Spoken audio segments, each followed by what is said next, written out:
الحمد لله رب العالمين والصلاة والسلام على سيد المرسلين وعلى آله وأصحابه أجمعين. أما بعد فأعوذ بالله من الشيطان الرجيم. بسم الله الرحمن الرحيم. وأنفقوا خيرا لأنفسكم ومن يوق شح نفسه فأولئك هم. قال النبي صلى الله عليه وسلم: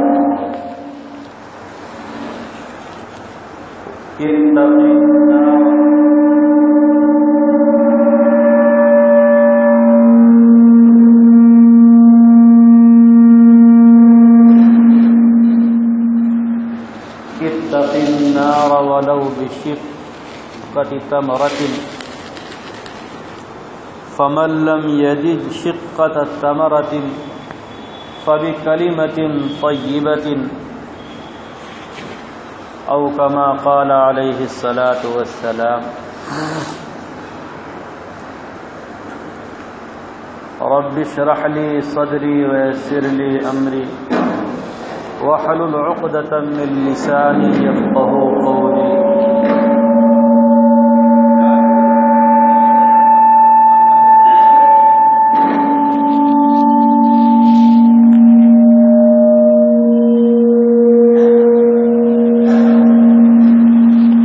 صدق الله العظيم وصدق رسوله النبي الكريم ونحن على ذلك من الشاهدين والشاكرين والحمد لله رب العالمين. گرامی قدر سامعین کرام،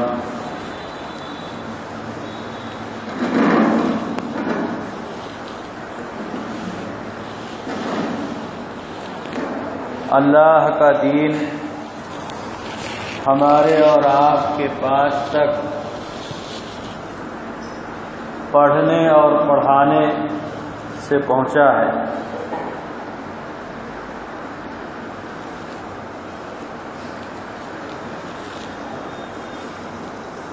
اللہ کا دین پڑھنا اور پڑھانا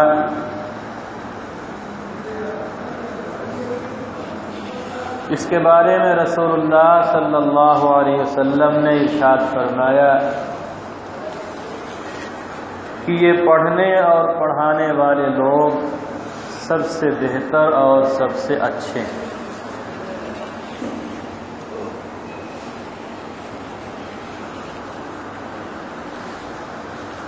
اللہ کے بھیجے ہوئے دین پر عمل کرنے کے لیے اس کو جاننا، اس کو سمجھنا، اس کو پڑھنا اور پڑھانا ضروری ہے. جو لوگ یہ ذمہ داری ادا کر رہے ہیں وہ باقی لوگوں کی طرف سے فرض کفایہ ادا کر رہے ہیں. فرض کفایہ کا مطلب یہ ہوتا ہے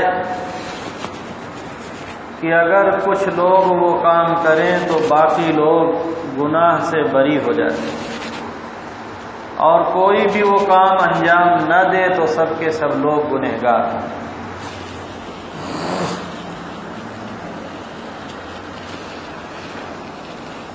اللہ کا دین پڑھانا یہ تو فرض کفایہ ہے، لیکن اللہ کا دین پڑھنا یہ فرض عین ہے.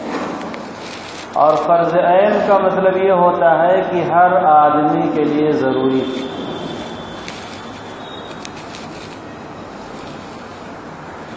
روزمرہ کے مسائل جن پر عمل کرنا فرض ہے ان کو پڑھنا اور سیکھنا بھی فرض ہے. جن پر عمل کرنا واجب ہے ان کو سیکھنا اور پڑھنا واجب ہے. جن پر عمل کرنا سنت ہے ان کو سیکھنا اور پڑھنا سنت ہے. جن پر عمل کرنا مستحب ہے ان کو سیکھنا اور پڑھنا مستحب ہے۔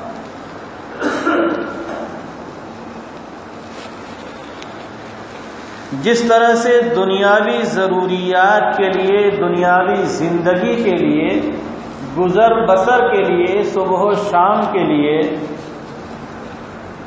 مال کی ضرورت ہوتی ہے، ایسے ہی دین کو پڑھنے پڑھانے کے لیے مال کی ضرورت ہوتی ہے، پیسوں کے خرچ کی ضرورت ہوتی ہے۔ چنانچہ اللہ تعالیٰ نے باقاعدہ ایک فرض جسے ہم زکوٰۃ کے نام سے جانتے ہیں شریعت کا حصہ قرار دیا، اسے فرض قرار دیا، اسلام کا ایک رکن قرار دیا کہ اس میں جو کوئی مالدار ہونے کے باوجود کوتاہی کرے گا تو وہ گنہگار ہوگا اور سخت گنہگار ہوگا، اور اس کو سزائیں دی جائیں گی، اسے عذاب دیا جائے گا۔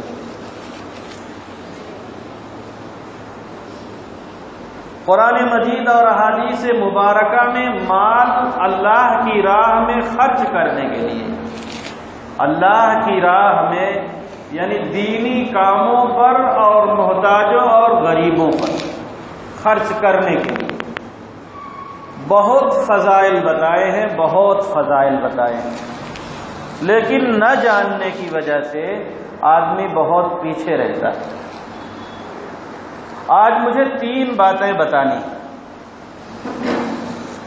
ان 3 میں سے ایک یہ ہے کہ ہم جو کچھ مال اللہ کے دین کے لیے یا غریبوں محتاجوں پر خرچ کرتے ہیں وہ اپنی ضرورت کے لیے، اپنے فائدے کے لیے خرچ کرتے ہیں۔ آج ہمیں ایک بات یہ سمجھانا، دوسروں کے فائدے کے لیے نہیں، دوسروں کی ضرورت کے لیے نہیں، بلکہ اپنے فائدے کے لیے ہم خرچ کرتے ہیں۔ ایک بات یہ سمجھنا ہے۔ دوسری بات یہ سمجھنا ہے کہ خرچ کرنے کا ایک طریقہ ہے سرسری، اور ایک طریقہ ہے کہ ہمارا مزاج بن جائے، ہماری زندگی میں وہ کام شامل ہو جائے۔ یہ 2 بات ہو گئی، اور تیسری بات یہ سمجھنی ہے کہ اللہ کے دین کے لیے اور غریبوں اور محتاجوں پر خرچ کرنے کی مقدار کیا ہے، اس کی خوراک کیا ہے۔ یہ 3 باتیں اگر سمجھ میں آ جائیں تو پھر ہمارے لیے بڑی راحت ہو جائے گی، بڑی آسانی ہو جائے گی۔ اللہ تعالیٰ نے قرآن مجید میں ارشاد فرمایا وَأَنفِقُوا خَيْرًا لِأَنفُسِكُمْ، تم خرچ کرو اپنی بھلائی کے لیے۔ یہ میں اپنی طرف سے نہیں سمجھا رہا ہوں، یہ میرا اپنا کلام نہیں ہے، یہ میری اپنی سوچ نہیں ہے، یہ ہمارا اپنا نظریہ نہیں ہے۔ یہ سوچ، یہ نظریہ، یہ عقیدہ اللہ تعالیٰ نے دیا ہے۔ اللہ تعالیٰ ارشاد فرما رہا ہے وَأَنفِقُوا خَيْرًا لِأَنفُسِكُمْ، تم اپنی بھلائی کے لیے خرچ کرو۔ ہمارے ماتھوں پہ بل اس لیے پڑ جاتے ہیں، ہم دوسروں کو لان تان اس لیے کرتے ہیں، دوسروں پر اعتراضات اشکالات اس لیے کرتے ہیں کہ ہمارے دماغ میں یہ ہے کہ ہم ان کے لیے خرچ کریں، ہم ان کی بھلائی کے لیے، ان کے فائدے کے لیے، ان کی ضرورت کے لیے، ان کا فائدہ ہو جائے اور ہو رہا ہے اپنی جگہ، لیکن ہماری سوچ یہ ہے، ہمارا خیال یہ ہے، ہمارا نظریہ یہ ہے کہ ہم دوسرے کی بھلائی کے لیے خرچ کریں۔ اس وجہ سے ہم کو پریشانی ہو رہی ہے۔ اللہ تعالیٰ ارشاد فرما رہا ہے وَأَنفِقُوا خَيْرًا لِأَنفُسِكُمْ، اپنی بھلائی کے لیے خرچ کرو، بالکل صاف طریقے پر۔ اور ارشاد فرمایا وَمَن يُوقَ شُحَّ نَفْسِهِ فَأُولَٰئِكَ هُمُ الْمُفْلِحُونَ، جو دل کی لالچ سے بچ گیا وہ کامیاب ہو گیا۔ یہ دل کی لالچ ایسی چیز ہے کہ آدمی کو اچھے کاموں میں پیسہ خرچ نہیں کرنے دیتا. دل کے اندر لالچ ہوتی ہے، بخل ہوتا ہے، کنجوسی ہوتی ہے. یہ چیز رکاوٹ بنتی ہے کہ دینی کاموں میں غریبوں پر، محتاجوں پر پیسہ نہ خرچ کیا جائے. جس کے اندر سے یہ لالچ نکل گئی پھر وہ خرچ کرنے لگتا ہے. اور فَأُولَئِكَ هُمُ الْمُفْلِحُونَ. یہ کوئی دنیا کا وزیر اعظم نہیں کہہ رہا ہے کہ وہ کامیاب ہو گیا. یہ ہمہ شمہ کوئی کہنے والا نہیں ہے کہ کامیاب ہو گیا. جس نے پیدا کیا وہ کہہ رہا ہے کہ ایسا بندہ فَأُولَئِكَ هُمُ الْمُفْلِحُونَ، وہ کامیاب ہو گیا. جس بندے کے دل سے یہ لالچ نکل گئی، یہ بخل، یہ کنجوسی نکل گئی، اور اپنی حیثیت کے بقدر وہ اللہ کے دین پر خرچ کر رہا ہے، غریبوں محتاجوں پر خرچ کر رہا ہے، فَأُولَئِكَ هُمُ الْمُفْلِحُونَ، وہ کامیاب ہو گیا. یہ اللہ کہہ رہا ہے کامیاب ہو گیا. اور جس کو اللہ کہتے کامیاب ہو گیا تو بس وہ کامیاب ہو گیا. اور ایک مسئلے کو اللہ تعالیٰ نے اور حل کر دیا ہے. وہ مسئلہ یہ ہے کہ ہمارے دماغ میں یہ ہوتا ہے کہ ہم بڑی محنت سے کماتے ہیں، اپنے ہنر سے کما رہے ہیں، بڑی قوت اور طاقت صرف کر کے کما رہے ہیں، خون پسینہ جلا کر کما رہے ہیں. تو اللہ تعالیٰ نے فرمایا وَأَنفِقُوا مِمَّا رَزَقْنَاكُمْ، اس میں سے خرچ کرو جو ہم نے تم کو روزی کے طور پر دیا. اس میں سے خرچ کرو جو ہم نے تم کو روزی دیا ہے. دینے والے ہم ہی دینے والے ہیں اور ہم ہی حکم دینے والے، ہم ہی کہنے والے ہیں اور ہم ہی شوق دلانے والے، ہم ہی دینے والے اور ہم ہی کہہ رہے ہیں کہ ہمارے کام میں خرچ کر. اپنے دماغ سے نکال دو کہ تم نے اپنے ہنر سے کما لیا ہے، اپنے فن سے کما لیا ہے، اپنی محنت سے کما لیا ہے. تم نے کوشش ضرور کی ہے لیکن ہم نہ دیں تو تمہیں کچھ نہ ملے گا. اور ایک جگہ نہیں، بار بار اللہ تعالیٰ نے کئی جگہوں پر یہ کہا ہے کہ اس میں سے خرچ کرو جو ہم نے دیا ہے. اور یہ بھی صاف کر دیا کہ خرچ کرو اپنے فائدے کے لیے. اور یہ بھی مسئلہ صاف کر دیا وَأَنفِقُوا مِمَّا رَزَقْنَاكُمْ مِنْ قَبْلِ أَنْ يَأْتِيَ أَحَدَكُمُ الْمَوْتُ. اس کا موقع صرف موت تک ہے، موت سے پہلے خرچ کر لو، ورنہ جب موت کا فرشتہ سامنے آ جائے گا تو کہو گے فَأَصَّدَّقَ وَأَكُن مِّنَ الصَّالِحِينَ. ذرا سی مہلت مل جائے کہ اور خرچ کر لوں، پھر مہلت نہیں ملے گی. ایک مسئلہ تو سمجھنے کا یہ ہے کہ اللہ کا دیا ہوا ہے اور ہم اپنی بھلائی کے لیے اسے خرچ کرتے ہیں. اور سوچنے کی بات ہے، غور کرنے کی بات ہے کہ اللہ جو احکم الحاکمین ہے، خالق ہے، مالک ہے، پیدا کرنے والا ہے، دینے والا ہے، وہ کہہ رہا ہے من ذا الذی یقرض اللہ قرضا حسنا. کون ہے جو مجھے قرض حسن دے؟ شرم کے مارے شرم میں ڈوب جانا چاہیے.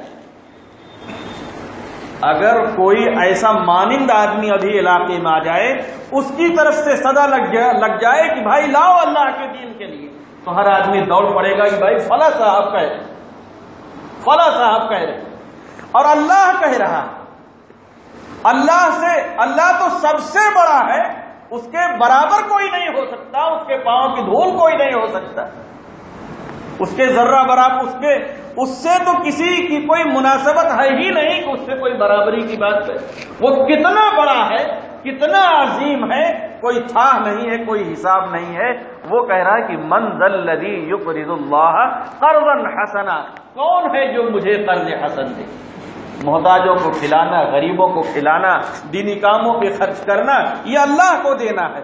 اور یہ نہیں فرمایا کہ مجھے دے دو، بلکہ یہ کہا کہ قرض حسن دو.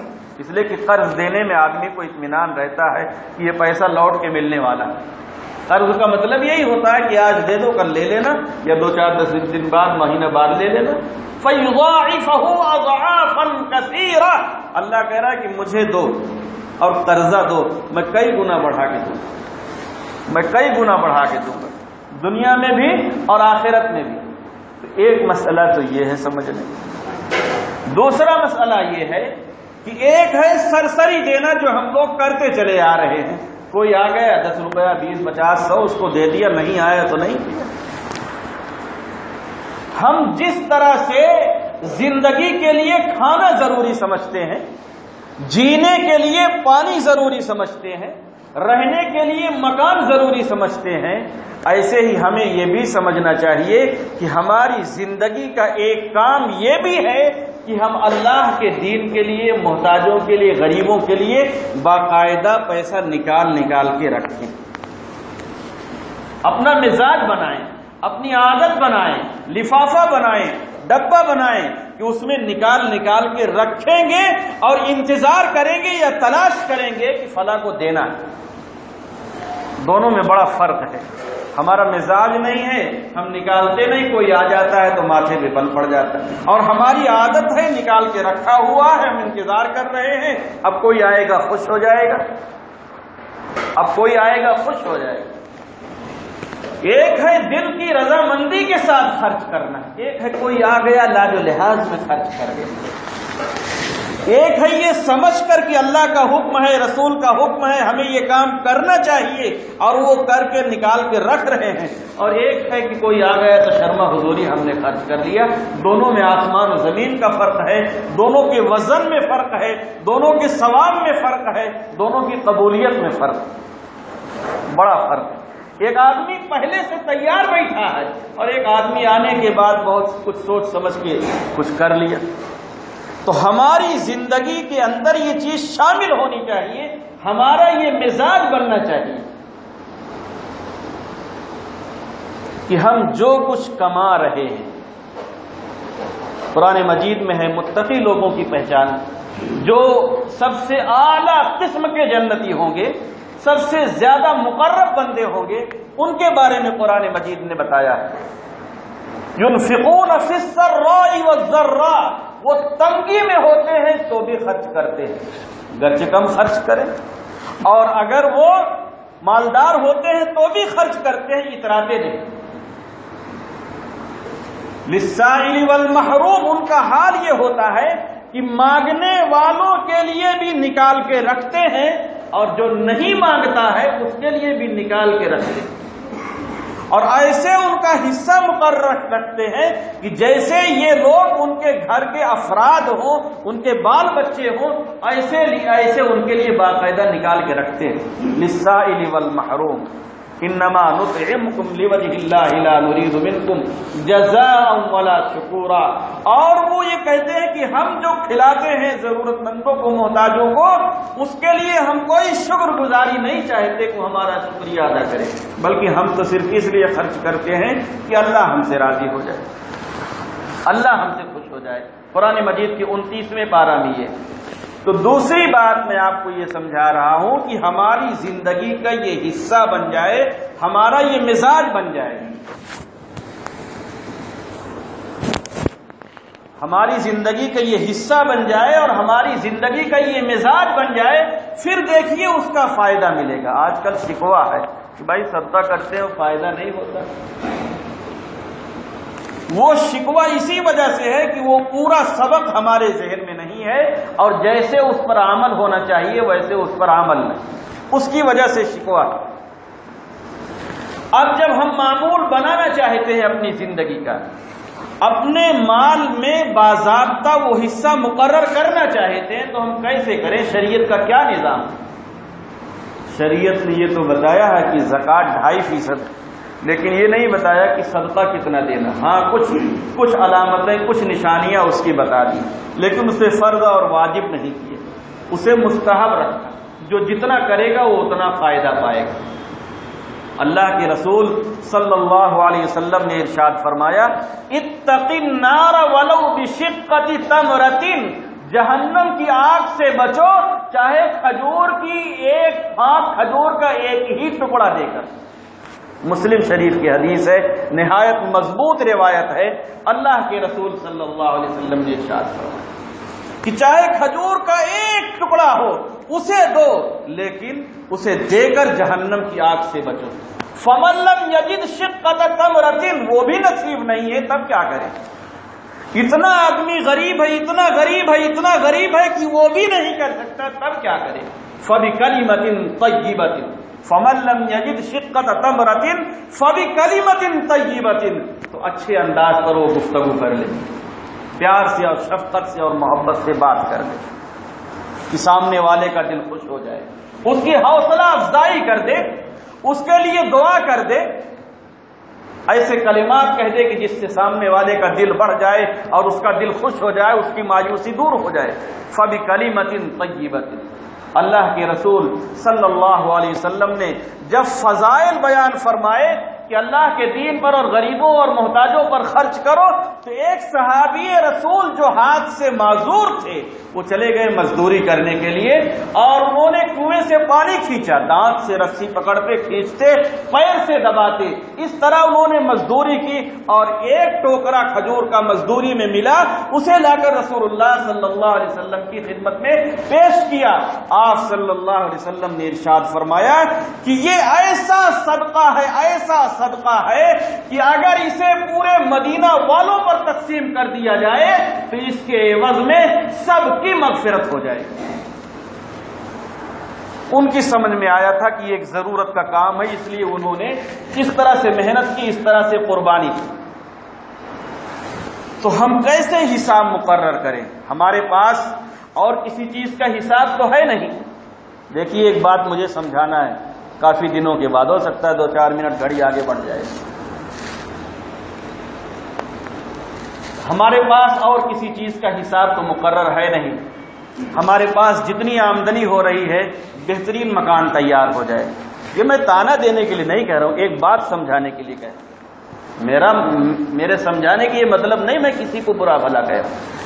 ہمارا مزاج یہ ہے کہ ہمارے پاس کوئی حساب نہیں، بہترین مکان ہمارا تیار ہو جائے، بہترین گاڑی آ جائے، گھر میں ہر فرد کے پاس بہترین کپڑے ہوں، بہترین جوتے ہوں، بہترین سے چپل ہو، اچھا سا کچن ہو، بہترین گاڑیاں ہوں، یہ سب کچھ ہو رہا ہے۔ کیا اللہ کے دین کی اتنی بھی حیثیت ہمارے نزدیک نہیں؟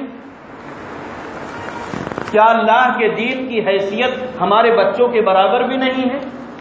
ہمارے مکان کے برابر نہیں؟ ہماری ذاتی ضروریات کے برابر بھی نہیں؟ ذرا سوچئے، تنہائیوں میں سوچئے کہ کیا یہ اللہ کا دین صرف حافظ لوگوں کا ہے یا عالم لوگوں کا ہے کہ وہی ساری محنت کرے، انہی کو پڑھانا ہے، انہی کو چندے مانگنے ہیں، انہی کو آ کے کہنا ہے، یا ہماری بھی کچھ ذمہ داری ہے کہ ہم انہیں ڈھونڈیں، ہم انہیں تلاش کریں، ہم ان کے پاس جائیں، ان سے باتیں کریں؟ یہ بھی سوچنے کی چیز۔ کیا اللہ کا قرآن انہی اکیلے کا ہے یا ہمارا بھی ہے؟ حدیثیں انہی اکیلے کی ہیں یا ہماری بھی ہیں؟ دین کی حفاظت ہماری بھی ذمہ داری ہے یا فقط انہی کی ذمہ داری ہے؟ کیا وہ رسمی چندے جو ہم رمضان میں نکالتے ہیں زکوٰۃ میں، یا کبھی 150، اسی سے ضرورت پوری ہو جائے گی؟ آج بھی اس لاک ڈاؤن میں بہت سے لوگوں کے مکانات بن رہے ہیں، اس لاک ڈاؤن میں زمینیں خریدی جا رہی ہیں، اس لاک ڈاؤن میں شادیاں ہو رہی ہیں، بہت کچھ ہو رہا ہے، لیکن اس 8 مہینے میں ہر آدمی اپنے گریبان میں جھانک کر دیکھے کہ ہم نے کتنے حافظوں سے، کتنے عالم دین سے مل کر یہ بات کی ہو کہ آپ کے گھر میں چولہا جل رہا ہے کہ نہیں جل رہا۔ وہ لوگ جو معمولی پیسوں میں 8,000، 10,000، 5,000، 12,000 میں ساری زندگی وقف رکھتے ہیں، اللہ کا دین پڑھاتے ہیں، اگر وہ بھی نہیں پڑھائیں گے تو آپ سب لوگ گنہگار ہوں گے۔ اگر وہ بھی چھوڑ دیں گے تو سب گنہگار ہوں گے۔ ہم میں سے ہر آدمی اپنے گریبان میں جھانک کر دیکھے کہ کیا ہم نے کسی ایسے عالم سے، کسی ایسے حافظ سے مل کر یہ پوچھا کہ بتاؤ تمہارے گھر میں کھانا پک رہا ہے یا نہیں پک رہا؟ کیا آپ لوگ یہ چاہتے ہیں کہ اب یہ لوگ بھی یہ مدرسہ چھوڑ دیں اور کاروبار میں آ جائیں، یہ لوگ بھی نوکری کرنے لگے، یہ بھی دکان کرنے لگے؟ کر سکتے، وہ بھی کر سکتے ہیں، ان کا بھی پیٹ بھر جائے گا، لیکن یہ ہم مسلمانوں کی ذمہ داری ہے کہ وہاں کی ضروریات جو ہے ہم پوری کریں، وہ ہمارے بدلے میں وہ ہماری طرف سے دینی کام جو ہے اسے کرے، ہماری طرف سے وہ پڑھنا پڑھانا کرے، اور ہمارا کام ہے کہ ہم ان کے پاس پیسے پہنچائیں۔ یہ سوچنے کی بات ہے، سمجھانے کی بات ہے۔ بہرحال میں یہ کہہ رہا تھا کہ خرچ کتنا کرنا چاہیے۔ جو فل خوراک ہے، ڈاکٹر حضرات سے آپ نے دوائی لی، آپ بیمار ہیں، ڈاکٹر صاحب کہتے ہیں کہ آپ 1 مہینہ دوائی کھائیں گے، اس کا کورس 1 مہینے کا ہے، آپ دوائی 3 دن کھا کے بند کر دیتے ہیں تو آپ کیسے اچھے ہو جائیں گے؟ آپ کو بھوک لگی ہے، آپ کو 5 روٹی چاہیے، 1 روٹی آپ کو کھانا ملتا ہے، آپ کا پیٹ کیسے بھر جائے گا؟ یہ جو شکوہ ہے کہ ہم صدقہ کرتے ہیں، اللہ کے رسول صلی اللہ علیہ وسلم نے ارشاد فرمایا کہ صدقہ کے ذریعے علاج کرو. ہم کہتے ہیں صدقہ کرتے ہیں بیماری نہیں بھاگتی، اس کی وجہ یہی ہے کہ خوراک پوری نہیں کرتے. فل خوراک یہ ہے کہ جن لوگوں کو اللہ نے زیادہ دولت دی ہے وہ 33.33% صدقہ کریں. کتنا؟ 33.33%، 33%، یعنی 1/3 اپنی کمائی کا 1/3. قرآن مجید میں بھی واقعہ موجود ہے اور مسلم شریف میں بھی حدیث موجود ہے جس میں صاف طریقے پر یہ بتایا گیا کہ جو صاحب 1/3 صدقہ کرتے تھے ان کا باغ چلتا رہا. ان کے بچوں نے یہ طے کیا کہ اب نہیں خرچ کرنا ہے، وہ چھین لیا گیا، اس میں اللہ تعالیٰ نے آگ لگا دیا، اس کو جلوا دیا. مسلم شریف میں حدیث ہے کہ جو صاحب صدقہ کرتے تھے 1/3 سخت قحط اور سوکھا اور جھورا کے موسم میں اللہ تعالیٰ نے ان کو کھیت کی سینچائی کے لیے پیسہ دیا. جن کو اللہ تعالیٰ نے اتنا دیا ہو 1/3 سے ان کا گھر چل سکتا ہے، 1/3 سے ان کی تجارت چل سکتی ہے، تو ان کو 1/3 اللہ کی راہ میں صدقہ کرنا چاہیے. اور جو اتنا نہیں کر سکتے کم سے کم اپنا یہ مقرر کر لیں کہ ہمیں 2.5% یا 5% یا 10% اپنی اپنی حیثیت کے مطابق آدمی طے کر لے کہ ہمیں اللہ کے لیے اتنا خرچ کرنا، اتنا نکالنا. جب یہ طے کر لیں گے تو ہمارے لیے خرچ کرنا آسان ہو جائے گا. اور اس کو اس جہت سے بھی سوچ سکتے ہیں، سوچنے کا انداز ہونا چاہیے. ہمارے گھر میں مثال کے طور پر 5 افراد ہیں اور 5 افراد پر ہم ماہانہ کتنا خرچ کر رہے ہیں. اگر ماہانہ ہم 15,000 خرچ کر رہے ہیں تو ایک فرد پر 3,000 ہوئے. اپنے گھر کا ایک ممبر آپ اللہ کے دین کو اور غریبوں اور محتاجوں کو بنا لیجئے، آپ کے گھر کے 6 افراد ہو گئے. ایک فرد پر آپ 3,000 خرچ کر رہے ہیں. اللہ کا دین جو ہے اس پر بھی ماہانہ آپ 3,000 خرچ کریے. اس طرح سے بھی آپ سوچ سکتے ہیں. اس طرح سے بھی سوچ سکتے ہیں کہ ہمیں 5,000 کا کپڑا خریدنا تھا، 5 کا نہ خرید کے 4 خریدیں گے، 1,000 اللہ کے دین پر خرچ کریں گے. بہت ساری جہتیں ہیں سوچنے کی. بس یہ بات دل میں اتر جائے کہ اللہ کا دین اور یہ غریب، یہ محتاج، یہ ایک ذمہ داری ہے. ان پر خرچ کرنا ہماری ذمہ داری ہے. یہ شریعت کا تقاضا ہے اور شریعت کا حکم ہے. ہم نے آپ کو 3 بات سمجھائی ہے. اس میں ایک بات یہ کہ یہ خرچ اپنے فائدہ کے لیے، اور دوسری بات یہ کہ مزاج بن جائے اور عادت بن جائے، ہم برابر خرچ کرنے والے بن جائیں. اور تیسری چیز یہ کہ ایک مقدار مقرر کر لیں اور حیثیت کے لحاظ سے مقدار مقرر کریں. جس طرح سے اور کاموں میں بڑھ چڑھ کے خرچ کرتے ہیں ایسے ہی دینی کاموں پر اور غریبوں پر خرچ کرنے کے لیے مقدار مقرر کریں. پھر انشاءاللہ وہ جو فائدے ہیں صدقے کے، وہ سارے فائدے ہم کو اپنی آنکھوں سے نظر آئیں گے. جہنم سے بھی بچاؤ ہوگا، اللہ بھی راضی ہوگا، رسول بھی راضی ہوں گے، مال میں برکت بھی ہوگی، بیماریوں اور مصیبتوں سے نجات اور راحت بھی ملے گی. اس بات کا انتظار نہ کریے کہ راستہ چلتے ہوئے کوئی آپ کو بار بار ٹوکے، آپ کے سامنے مسجدوں میں جھولی پھیلائے اور رومال بچھائے. آپ خود آگے بڑھ کر لوگوں کو پوچھ کر اور کہہ کر ان کو دیجیے. اللہ تعالی ہم سبوں کو یہ بات سمجھنے کی توفیق نصیب فرمائیں اور اس پر عمل کی توفیق نصیب فرمائیں. وآخر دعوانا ان الحمد للہ رب العالمین. سنت ادا کرتے ہیں.